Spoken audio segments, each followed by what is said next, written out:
একবার স্বামী বিবেকানন্দের এক শিষ্য তাকে প্রশ্ন করলেন যে ঈশ্বর আমাদের কথা শোনেন না কেন।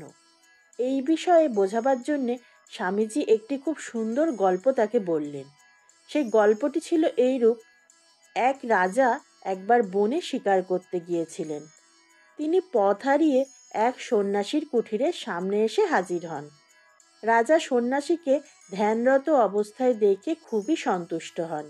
মনে মনে তিনি ভাবেন, আমার রাজ্যে এমন একজন ঋষি আছেন যার সম্পর্কে আমি এতদিন জানতামই না। রাজা তখন নতজানু হয়ে সেই সন্ন্যাসীকে প্রণাম করলেন। সন্ন্যাসীও রাজাকে দুহাত তুলে আশীর্বাদ দিলেন। এরপর রাজা সন্ন্যাসীকে বললেন, হে ঋষিবর, আপনি আমার সঙ্গে আমার রাজপ্রাসাদে চলুন। আমি আপনাকে কিছু উপহার দিতে চাই।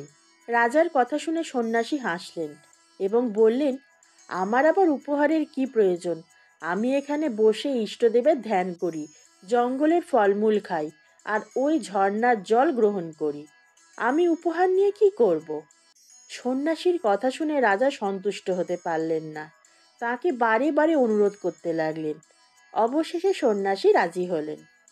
এরপর রাজা সন্ন্যাসীকে প্রাসাদে এনে তার পাশে একটি উপহার রেখে নতজানু হয়ে প্রার্থনা করতে লাগলেন। রাজা বললেন, হে ঋষিবর, আমাকে সন্তান দিন, আরও নাম যশ খ্যাতি প্রতিপত্তি দিন, আমাকে সর্বশক্তিমান করে দিন। এই কথা শুনে সন্ন্যাসী সেখান থেকে উঠে চলে যেতে লাগলেন। রাজা সন্ন্যাসীকে বললেন, ঋষিবর, আপনি আমার উপহার গ্রহণ না করেই যে চলে যাচ্ছেন। রাজার কথা শুনে সন্ন্যাসী বললেন, আমি ফকিরের দান নিই না। তুমি আমাকে প্রাসাদে এনে উপহারের নামে তোমার মনের কামনা বাসনা পূর্ণ করতে চাইছো। এই কথা বলে স্বামীজি ভক্তদের বললেন, আমরা মন্দিরে যাই কেবল মনের কামনা বাসনা পূর্ণ করতে।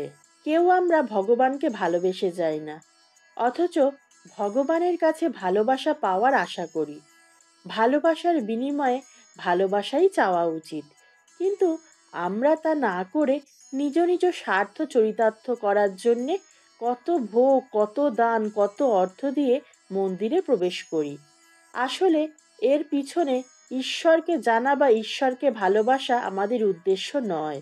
শুধু আমাদের লক্ষ্য থাকে কামনা বাসনা পূরণের। যদি সত্যই কেউ ঈশ্বরকে ভালোবাসে, তবে তার ঈশ্বরের কাছ থেকে মোক্ষ লাভের আশাটাও সে করে না। ভালোবাসার বিনিময়ে শুধু ভালোবাসাই চাওয়া উচিত। তাই ঈশ্বর আমাদের কথা শোনেন না। ঈশ্বর তো আহাম্মক নন, তিনি সবারই মনের সব উদ্দেশ্যই বুঝতে পারেন। এ কথা শোনার পর স্বামীজির ভক্তের মনের সমস্ত প্রশ্ন দূর হলো।